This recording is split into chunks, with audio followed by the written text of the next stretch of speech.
What's up, YouTube? My name is Matt, and I'm here with Joe from Joe's Gaming and Electronics. This is our podcast, Beyond the Sale, and we're coming at you from our break room, our new break room that's in the works. That's why it looks a little strange right now, but the sound is really great in here, so that's why we're here. So we're going to be just talking about life, love, and the pursuit of happiness today. My man, sounds great. Matt, when you were taking phone calls with us to start with, what did you used to tell people about how to spell your name or how to say your name? Well, people would I don't know how people confuse Matt for other names, to be honest. It's such a simple name, but I would just say it's Matt, like doormat, but with two T's. I still say that every now and then. Some people laugh, but my mom heard me say that once, and she was like, "No, Matt, you're not a rug. You're not a Matt." She felt bad for me, and I was like, "Mom, it's a joke. It's okay. I'm not people don't walk on me literally, but I didn't even think about that. Starbucks gets my name wrong somehow. I don't go to Starbucks, okay. But if you did, if I did, I would clarify it's Matt like doormat, but for sure. Awesome. Tell me what you do here and a little bit about things that have changed in the last. You've been here for what, 5 years now? Almost. Wow. Yeah. Dang. January 2017 or 2016, I guess. 16, 17, 18, 19, 20, 21. Oh no, so I guess it was 2017 because my 5-year anniversary is January 16th, 2022. Wow. So that's crazy. Insane, dude. Super nuts. So how did we meet? Dude, that was a great story. So I think I was 15 or 16. So you were 16 or 17, something like that. And I used to fix electronics. And I stopped fixing game consoles and stuff, and you had kind of just started fixing them. And so I was selling all my old parts and tools and some consoles and stuff as a lot on Craigslist. And Joe messaged me, and there's a couple things I specifically remember before we met up. But I remember you gave me an offer on this stuff, or you were but you said, you didn't say hey, will you take $350 instead of $400 or whatever. You were hey, I'm trying to run a business here, and can you give me some more margin or something like that. That's what I remember. There was no hey, will you take $380 or whatever. It was hey, will you give me a discount because we're running a business and I gotta sell this stuff or whatever. And I was oh, I kind of like this guy.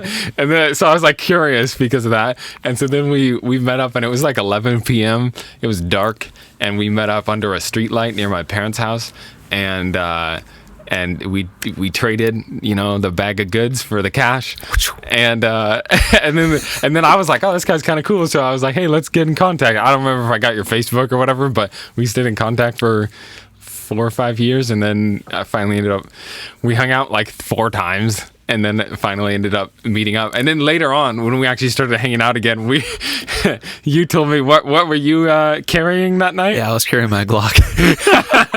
Yeah. That's how you do midnight Craigslist deals. Uh-huh. And I had a quick open knife in my pocket. Yeah. I was just in case, you never know about this guy. So yeah, we only found out 5 years later. It was great. But that's amazing. Yeah. And Matt, you recently got married. How's that life going, man? Dude, I love the married life. It's a good time. Isn't it way better than dating?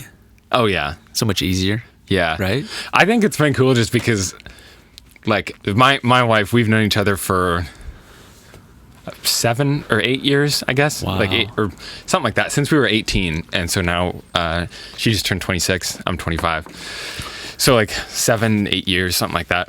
And it's just cool because there's trust there, and it's great. We've only been dated for we just it was 2 years in September or whatever. But I think it's been cool. One of the things I was noticing is last week I hurt my back, and that's been a sore point for me. I sprained it 2 years ago, and then since then it's just it re-injures really easily if I'm not doing the right exercise and that sort of stuff. And I just wasn't stretching enough and whatever, and so I re-injured it,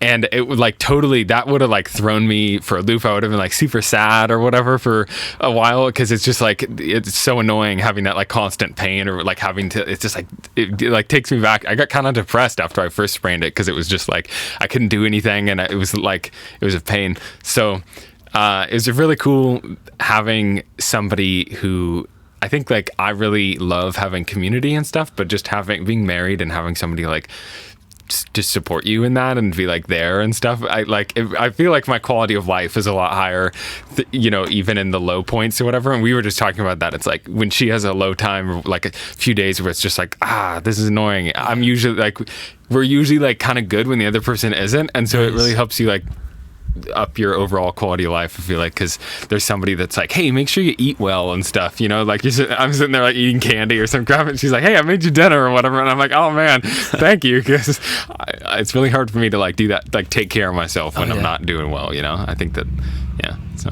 That's awesome. I love the way you said that, where you have that person that's able to pick you up when you're feeling down, and when they're feeling down, it's kind of your opportunity to do the same and reciprocate. That's awesome, and I'm really happy for you. Yeah, I'm glad you're kicking back on the hours a little bit too, and just living a life of just spending a little bit more time with family and friends. That's a huge deal, man. Yeah, I really appreciate it. It's great. So Joe, I've worked like basically more than 50 hours a week pretty consistently for like the last 5 years or something like that. Even before working here, I was like always trying to do overtime and whatever. And so Joe was like, I was like, when Joe and I were talking, back to your first question, like I do I'm starting to do the content marketing, and it's like this podcast and stuff here. So I like lots of photo and video and written content and a little bit of web design, like front end web design and stuff. But when I started this job, I was like really adamant for Joe. I was like, hey, if I'm going to like start this position, I need to, because I used to do a bunch of customer service and that sort of stuff, and kind of transitioned after Ann and I got married. So I've been doing this just for a few months, but I was like, dude, the one thing that I'm like really feeling is I need to just work less going into this next season. And Joe was like, cool, I'll kick your ass if you work more than 40 hours a week. And I was like, oh, that's great, dude. Like that's pretty cool. Like, and it's been really nice, like having less stress over like just needing to work all the hours. And like I definitely dealt with like, man, am I doing enough like the first couple months, because it just felt weird to work like so little, if you will. And I'm like happy about it now. I'm like, oh, this is really nice, like 3-day weekends, whoo, big fan. It's so important, man. Once you get to that point in your life where you understand what matters, then working less, which is still more than with some people, it makes more sense. Totally. Because I think for myself, at least, I feel guilty when I don't put the effort in, because I know other people are. Yeah. And I always want to be a person that shows a good example of what I expect, this from everyone. I want to do the same, but do more, go above and beyond. It's always difficult to, kick back a little bit or even take time off, because I'm like, I want to be there to show people, this is what we do. You show up, you get stuff done, you help customers, you get paid, that's how it should be. Yeah. So then it's tough to kick back a little bit and enjoy a little bit of it. Totally. Yeah. Yeah. I think that's natural for people who are go-getters, A-type personalities. You want to get after it. You have a lot of ideas. You have a lot of thoughts on your mind. So it would make sense that, sitting still is maybe a way that your mind tells you like, hey, you should be doing more, because that's what got you here. You were always working, right?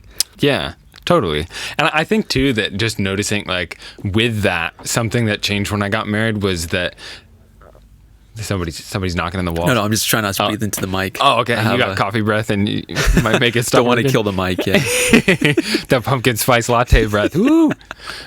One of the things I noticed when I got married was like the leading up to getting married and stuff was the value on my time mentally just like started going up. And so any like stupid projects or kind of like things that I was like just distracting myself with or whatever just suddenly became a lot harder to do, because I was like, well, I could do that, or I could hang out with my wife and go like hike and camp or something, like go do something fun. And so then it started to just be like the need to work just started to get replaced with like, well, I mean, or I could just do this. And I'm like, I think it's cool to like, sometimes like you said, it can be hard like as a type A person or whatever to get out of that routine of like go. But I think that there's something really to be said for like stages of life, and like I know that I love doing things, and I'm ideating all the time and like coming up with things I want to try and that sort of stuff. And like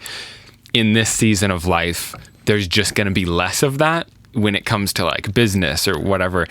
But there's going to be more of like hanging out with my wife and like doing fun things like decorating the house or building furniture or whatever that looks like.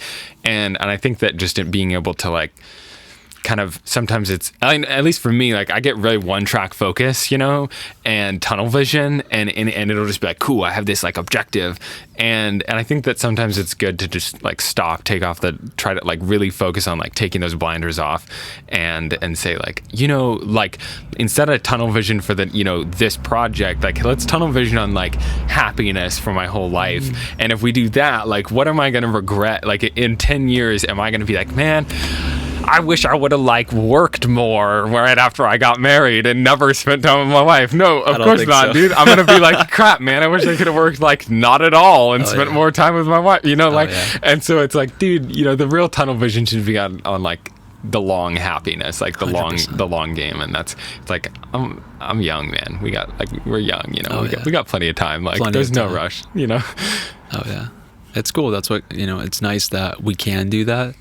You know, we've built the opportunity to take a little bit of leisure. Yeah. Because we're not having to be as scrappy, but we're still able to kind of focus on the bigger picture and continue on growing mentally, continue to grow spiritually, physically, grow the business as well. So that takes care of everyone. And so as we bring people in here that are in different phases, we can kind of move people into certain spots who have more time to do certain things, and guys that are in different phases, you know, put them into a little bit lower positions so then other people can step up, because, you know, people are constantly changing. Their seasons are changing. You know, we have guys that are becoming dads, and guys that are already dads and dads twice. So now you can just move the responsibilities because you know that priorities in their lives are changing as well, you know? Yeah. So it's cool that everyone's having their seasons at different times, because if we all had the same seasons at the same time, we'd all be screwed. Yeah, dude. Everyone gets married, has kids within like a 3-month period. We're like, man, where'd done. everyone go? Yeah, exactly. Oh, everyone's on a honeymoon for 2 months? Okay. Well, I guess we're taking a pause. Absolutely. Yeah. Matt, I would say that you're probably number 1 or number 2 on the best speakers in the office. You and Eddie, I say top 2 speakers. Cool. Would you say that's something that you learned in your debate classes in high school? Yeah. I mean, I think like even in those classes, like, so I did speech and debate growing up in high school just for like 5-6 years. And I think that definitely gave me confidence. But even going into that, like people would tell me that I was just like good at capturing an audience and stuff. And so I think that it's a little bit of just like, I always have a lot of words, and so I've had to work on like toning the words back, because there's this personality test called the Enneagram, and in the Enneagram I'm like a type 1 wing 9 or whatever, which is like a perfectionist who's like a middle of the road sort of person basically, and apparently the communication style that's usually like attached to 9s is what people would refer to as like epic. You know, it's like everything you talk about has this like background and this whole like setup and everything. Yeah. And that's totally me. So it's hard for me to say less. And so I've had to work on that. But I think that speech and debate, so we would do like persuasive and humorous type speeches, or like the debate would be like policy debate, where we would like make up, you know, it would be according to like real life studies and whatnot, but it would be, you know, like find a policy under this general topic. And so I think that like research was a huge thing out of that, knowing how to Google stuff well and whatever. And like I definitely think that there was like, I was always the person on the team that was like the one who would make it make sense to people and relate it to people. And then my debate partner would usually be more analytical, and they'd get the facts across and stuff. But that was always like the skill set for me, was definitely like spread the vision and so for me, like getting into the details, I like it on some things, but it's definitely hard for me to like, I'm good at starting the thing, but not always the best at like doing it. Implementing it. Yeah. And so I like teamwork because of that, because I think that that's like a weak, like I think that's why you and I get along really well, because it's like, dude, I'm like, oh man, we could like make this video or whatever, and then you're very much like Gary Vee says, like the clouds in the dirt or whatever. It's like I'm kind of like clouds, and it's not that you're not or anything, but I feel I'm not though. I'm not creative.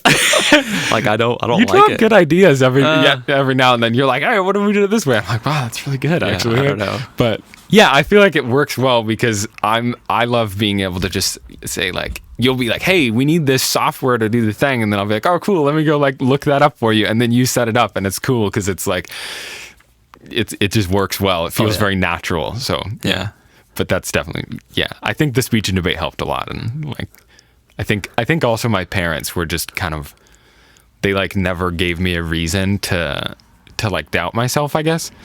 So it was just like, and also from a young age, I just kind of like did my thing and whatever. But my parents were very much just like, we didn't really like watch the news or care what anyone else was doing. It was very much like, you know, let's treat people well, and we're going to do what we're going to do, but we're going to just like try to treat people well and grow along the way. And so there was no like, there was less like insecurity, I guess. Yeah. Like I wasn't suspect of that as much. And I obviously have my insecurities and have had them, but it was like, definitely upbringing too. So Yeah, I appreciate that. I appreciate somebody that can captivate an audience and somebody that can speak well and speak in a way without fillers. Yeah. Where what you're saying is words, not if, ands, us, buts, whatever. Buds. Yeah, it makes it seem like you know what you're talking about, which is helpful. Yeah. So a 2-part question for you. First off, being one of the 2 guys that isn't Russian here, how is it like? And then the second question, I totally forgot, but go ahead on that. How does it feel like do you feel left out, or what do you notice about the Russian culture, since you're obviously from an American family, your parents grew up here and everything, and most of the guys that work here, our parents immigrated from the former Soviet Union to come here to escape the persecution of Christians in the former USSR, because their grandpas and grandmas would go to jail or get killed because they believed in God. Mm-hmm. And that's crazy, right? Yeah. So based off, that's kind of our foundation and our upbringing. What do you see that's different about working with us, since you've obviously worked with other companies that are just people from the US? Yeah, that's a great question. I think maybe at the beginning, it's definitely felt like it was maybe a little hard to break into the community, specifically because I don't know that that's so much to do with Russian as much as it is like literally everyone here is like friends, relatives, or like friend of a friend sort of thing. And so I think that because you all a lot of you grew up together, at first it was like you guys knew each other really well, but sometimes I'd feel like I haven't hung out with that many people here outside of work because everybody's like doing their own thing. And so I've slowly started to do like Eddie, you know, we're going to go mountain biking and that. So, you know, that sort of stuff. So there's like, that's starting to form, but I think that's been one thing. I've been very inspired to like want to learn Russian though and stuff. And so I want to start picking that up at some point. And I think overall it's been really cool because I think that I really admire how like Russians, it seems like, and Ukrainians, like just people from that lifestyle, you work hard, you know? And so I think that that's something I can relate with. I was definitely raised with like a work hard work ethic, and also the lean that we do here is really cool, the lean improvements and that sort of stuff, because I'm totally like a perfectionist and I love being in the like making little processes better, and like I get great enjoyment from being like, oh, that's satisfying. And so that's really cool, and I don't know that that's I think that like fits really well into Russian culture, even in a lot of ways of just, you know, like really focusing on the work and that sort of stuff. And I think that it's cool. In my head, I really like being here. And this isn't so much to do with the Russian culture as much as it is just so rare to find a workplace where everyone's close to each other. You know, we hang out and do stuff together, and I think that makes it really easy to like market, and it's just like a fun environment, you know? And so I think that that's something that I just really appreciate and enjoy, is just how like people throw jabs and whatever, but it's just because you've known each other for like 20 years. And so it feels very family-like, and that's pretty sweet in a company that's pretty decent size. To have that many coworkers that know each other and get along really well is cool. So, yeah. That's awesome, man. Well, welcome to our Russian family. Right on. So what do you do outside of work? What's something that you really enjoy doing outside of work? Yeah, I mountain bike. Getting back into that. I used to race, and then a couple of my friends just hurt themselves really bad, and I kind of realized like, man, I don't want to do that. This isn't worth it to me. So I stopped riding like 6 years ago, and then bought a mountain bike again last year and fixed it up, and was like, I want to start getting back into this, but just taking it a little slower and just have fun, because I think bikes were a big part of my growing up. I spent a lot of time riding BMX, dirt jumps, skate park, that sort of stuff, and then mountain bikes, and there's just like a lot of peace in them for me. I just feel like at home on a bike. And so mountain bikes are a big deal. I want to get into go-kart racing. Yeah. We'll see about that. But my dad really wants to get into go-kart racing, and he used to be a mechanic for his brother raced flat track back in the day, motorcycles on dirt tracks, and he was the mechanic, and so he loves working on engines and stuff, and I definitely got that from my dad. But I really want to spend more time with him, and so if he's been talking about getting into it, and so if he gets one, I'm gonna get one, sort of thing, and then we'll go race together. That's awesome. So we'll see about that. But I've done a lot of photography, like landscape and that sort of stuff, and I still like doing that in my spare time. But I've been doing some woodworking and furniture, like working on some furniture. I'm going to build a coffee table here soon in the next couple months. So I'm excited about that. But I think that's like my wife and I backpack, we hike, camp. We got paddleboards this summer too. So yeah. I went paddleboarding, which is super fun, but really anything outdoors. My problem is not a lack of interest. It's just too many interests. Too much interest. Yeah. So I've been really trying to think of, like, especially as that value on the time has gone up, I've been really trying to think about, like, okay, so I want to get into skiing, but that's like a time and money commitment. And so, like, maybe instead of spreading myself super thin, I just focus on less stuff or whatever. And eventually, maybe in like 5 years, I'll get into skiing, or I don't know. But just trying to be more intentional with the way I spend my time, so that I'm not just like overwhelmed with all the options, I think. But yeah. Fair enough. Well, if anybody ever needs ideas on things to do, you're probably the go-to guy. Yeah, I'll do my best, So tell me a little bit about your journey and kind of the things you're trying to do in the future. I know we were just talking about this off camera, but I know you've been actually talking about this for a while now, about your knick-knack shop and, building a brand for yourself with social media, and then finding a way to do something that you're passionate about, your biking, and finding a way to build a business off that. Tell me about that journey and what you're trying to pursue in the future. Yeah. Great question. Yeah, thank you. I think, like, for me, for the future, I've ever since I was a kid, I remember knowing that I liked business. Like, I grew up selling things. Like, I started fixing game consoles and stuff when I was 11, and just because I was like, oh man, my Nintendo DS is broken, and it was in a drawer for like 3 months, and then I was like, there has to be a way to fix that. So I got on YouTube and literally just fixed it, and I was like, well, that's cool. If I can do this, maybe other people have broken game consoles that they want fixed.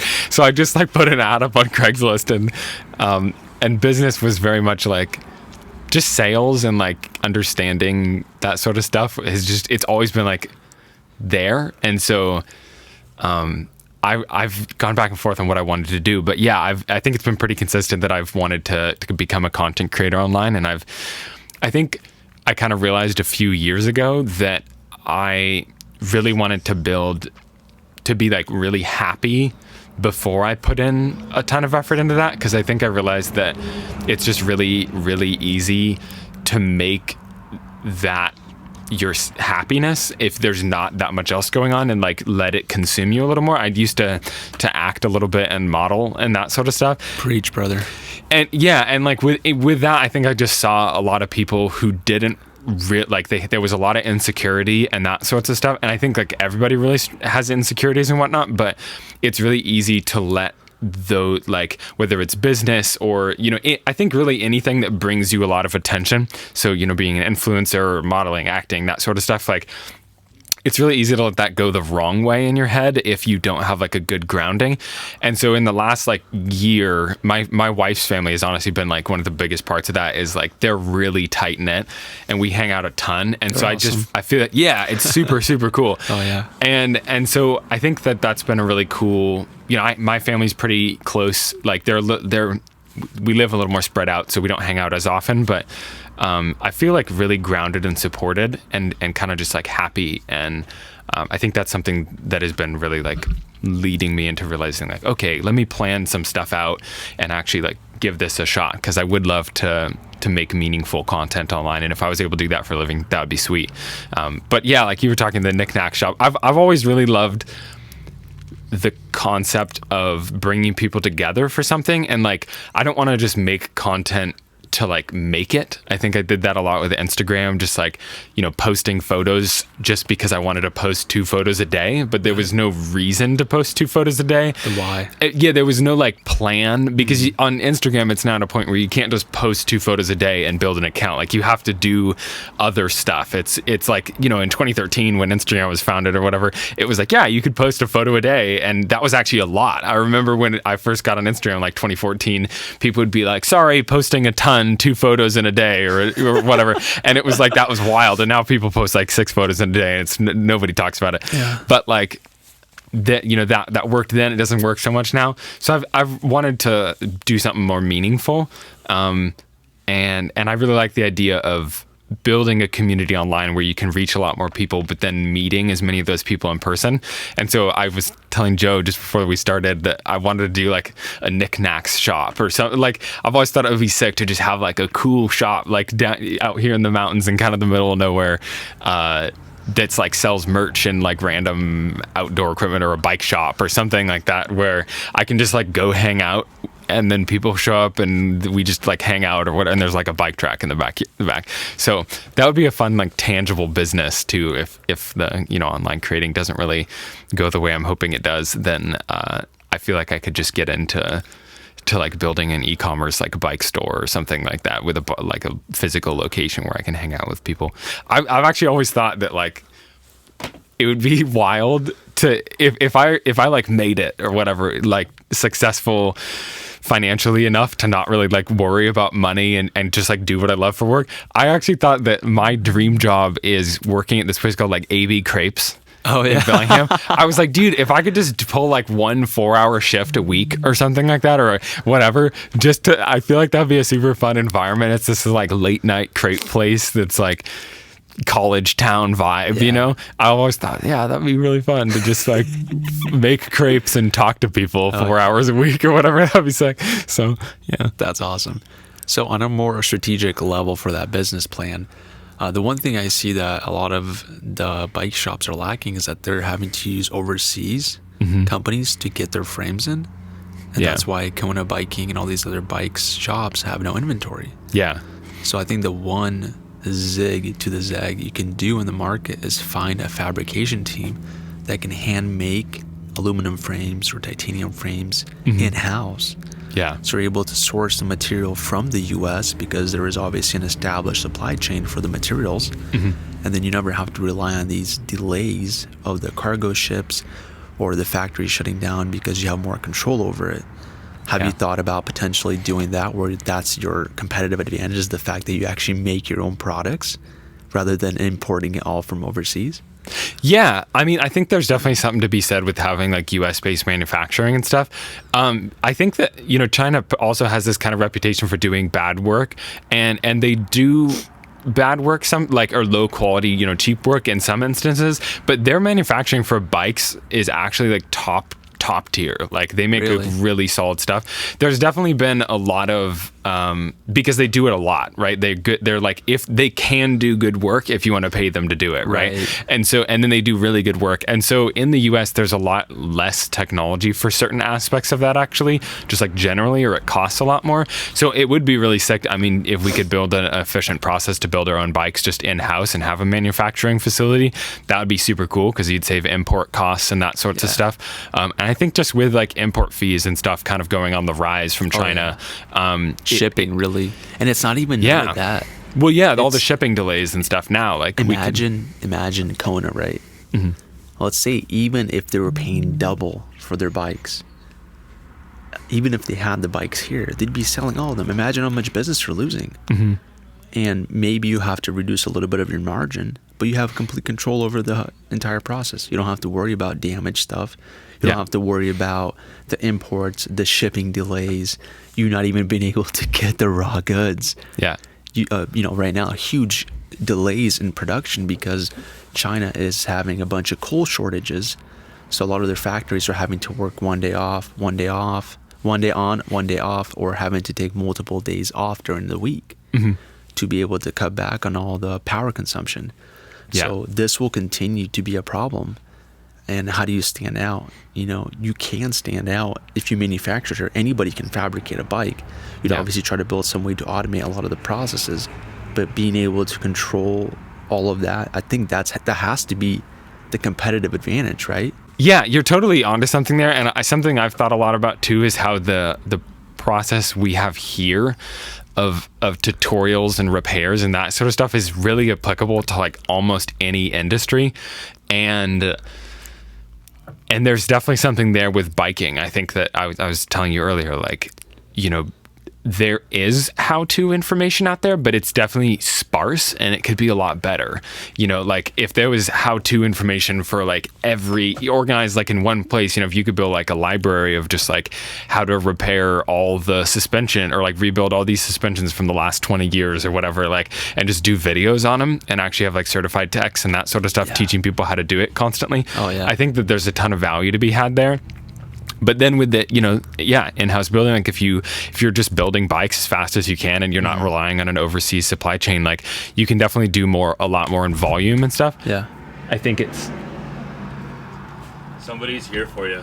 Oh. For what? Some lady. Yeah, AJ's working on her laptop. No, she's here for some kind of battery you order for her. Yeah, AJ's working on her laptop. Okay. Is AJ here? I think so. Yeah, he has her charger and battery. Okay. Yeah, Sick. she has like a Dell laptop or something, or some kind of laptop. Yeah. I don't know, but She has a draft. Ask AJ. He knows what's up. Okay. Thanks. Nice. That's what you get when you're running a business too, It's not, we're not just making content. There's something right. going on. All the time. Yeah. That's why that's what's getting our new break room going, We got to finance it somehow. That's right. Not just out here building sick break rooms for no reason. Exactly. Yeah.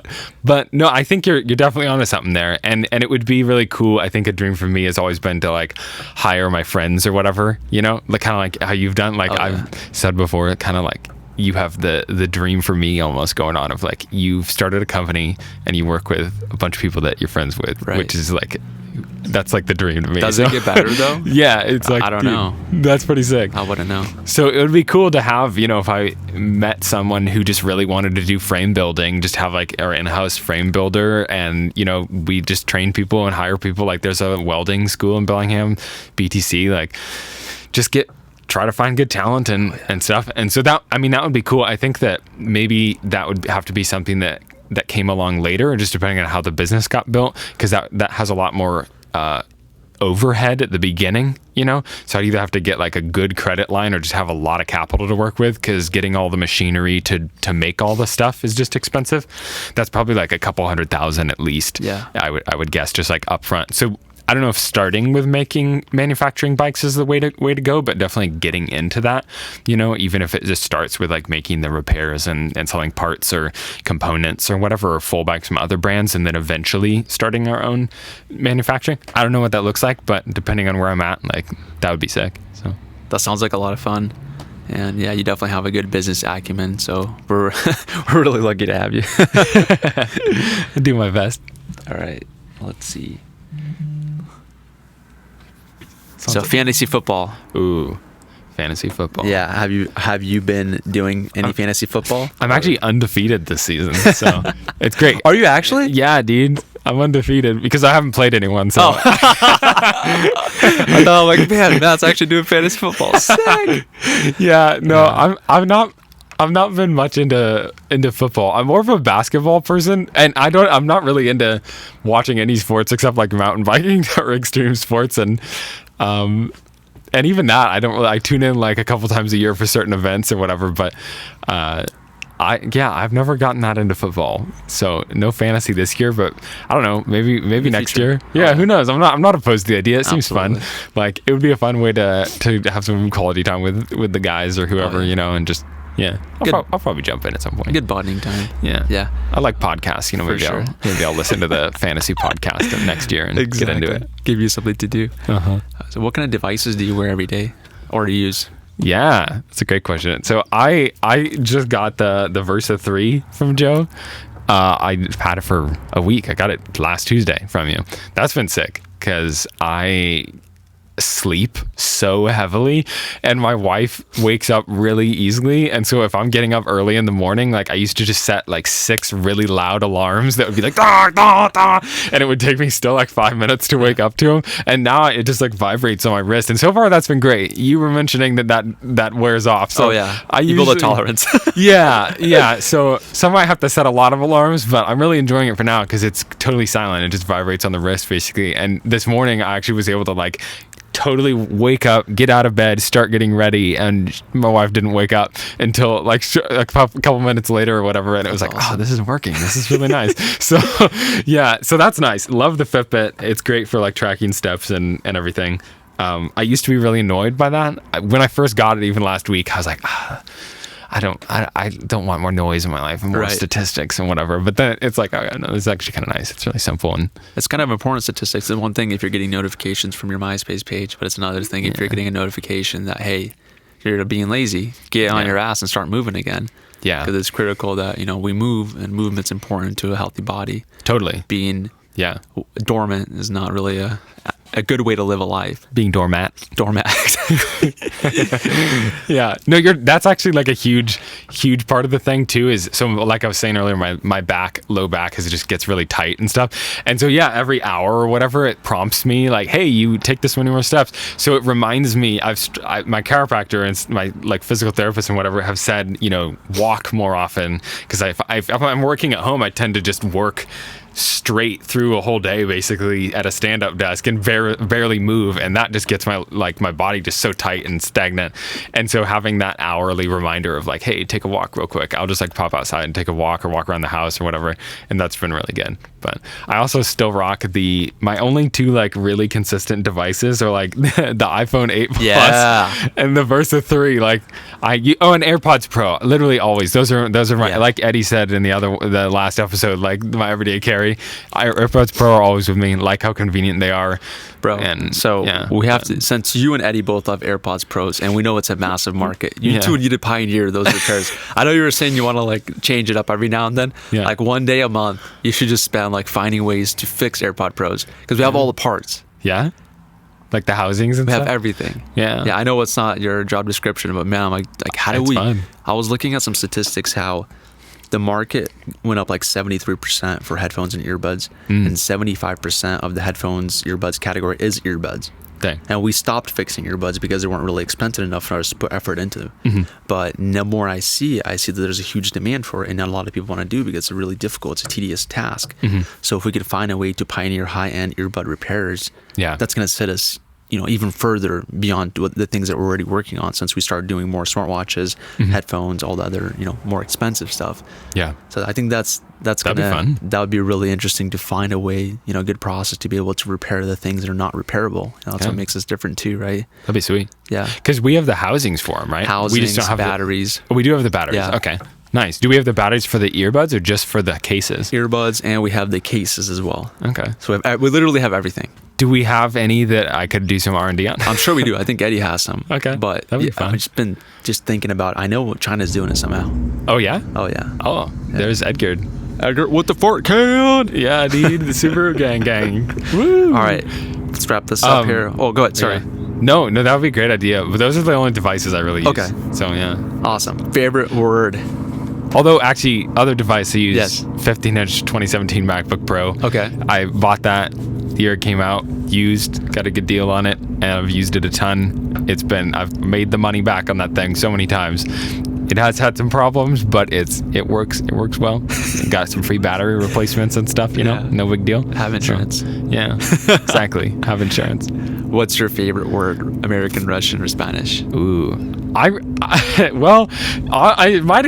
It just depends on the moment, I guess, because normally I would say it's curious. I really just like the way the word looks, and I like the meaning of it and stuff. Like, definitely favorite English word, but also like there's some real fun Russian words, like debil, or like even just privyet, like privyet, privyet debil. It's like hello idiot. I don't know. It's like I had a lot of fun. So last Christmas, for our Christmas party, I did this like ball of foil. That was amazing. And Artem got it, the new guy. He was like, what, he'd been here 3 months or something, and he didn't know. So I put it in a big box. I always do like weird presents for Christmas, and I put it in a giant box, and it was like taped in the center of this ball of tinfoil, and there was like insults in Russian on pieces of paper as he like unwrapped the tinfoil, and it was so funny. And I had so much fun writing those because it just sounds really funny when you write them out. So yeah, Russian words are great, but like devil and privyet. That was legitimately the best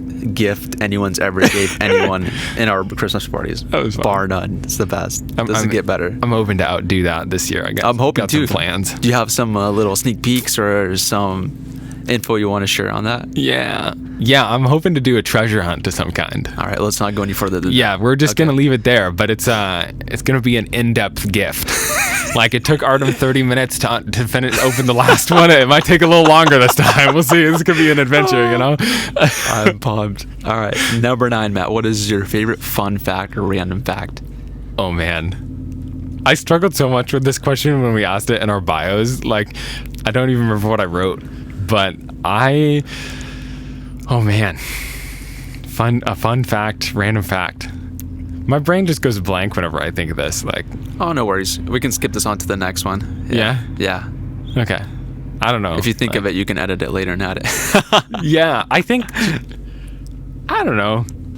I feel like it would probably be something like really deep. That's what always like, I feel like I'm like a really sentimental, sappy person or whatever. But I guess like a sentimental, sappy fact is just like remembering what really matters, like grounding, you know, just like, I think when you realize like something that's been a huge life-changing thing for me, like a thing to keep in mind and like realize is just that, you know, we're gonna be around for a long time, and so it's really easy to get that like the instant gratification, but the really important stuff is really being good at having patience for the long-term gratification and like knowing what you want. And that's like super deep, I guess, but like that's what is like the biggest thing for me, because sometimes I'll just be like, man, I just like want this already, and then I'll be like, dude, there's no rush. Like, I don't really feel in a rush most of the time, because it's just like, dude, nah, we got plenty of time. Like, it'll work out. Like, if I don't do this project this weekend, it'll be fine. And I think that just comes from realizing, like, hopefully, you know, I have like 40, 50, 60 more years on this earth, so like there's a lot of time to do things. Oh yeah. So I love that. All right, and then 10, tell me about an experience that you remember or something that was really impactful from your past. That's good. Peace, heads. Bye-bye, Edgar.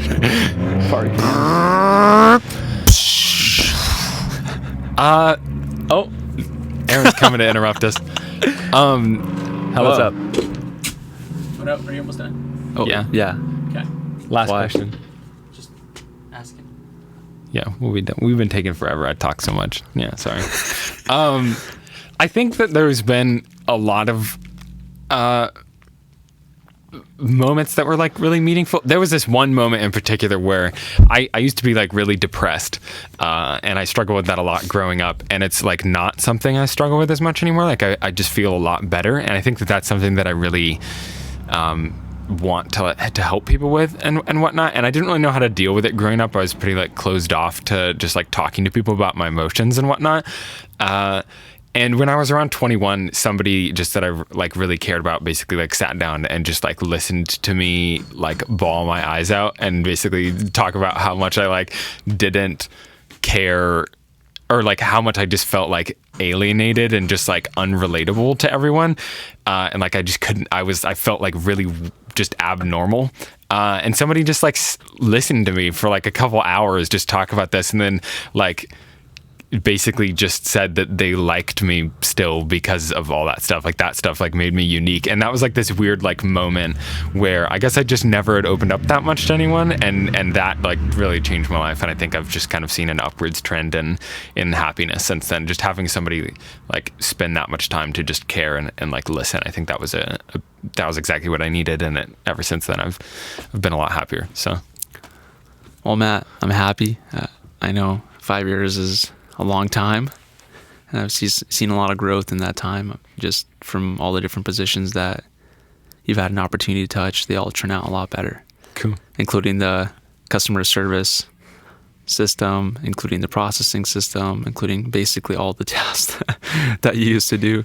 And just the growth, man. I remember you coming in and, there was definitely some tough times with customer service and, we were both learning Yeah, dude. how to handle everything. So I'm glad that we worked through it and we made it work, man.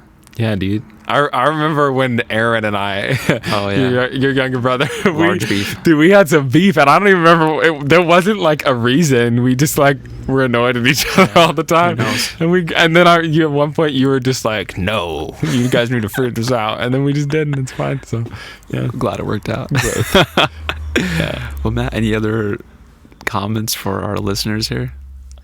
I don't think so that much. I think maybe this came to mind. Maybe I just like talking about this sort of stuff, but I think that it's really easy when you're young to just kind of like you're in a rush, because you see. I think when you're young you want to be old, and then when you're old you want to be young or whatever. Like, and I think that realizing that thing of like patience and stuff is really important when you're young too. Because I very much used to just think like, I wanted to just like get I don't know. I think like I chose to not go to college, and because I was like, hey, I don't really know what I want to do. Like, how about I just go like work and travel and just like experience a bunch of different stuff to try to figure that out. And then if I want to go to college and it's like applicable, then great.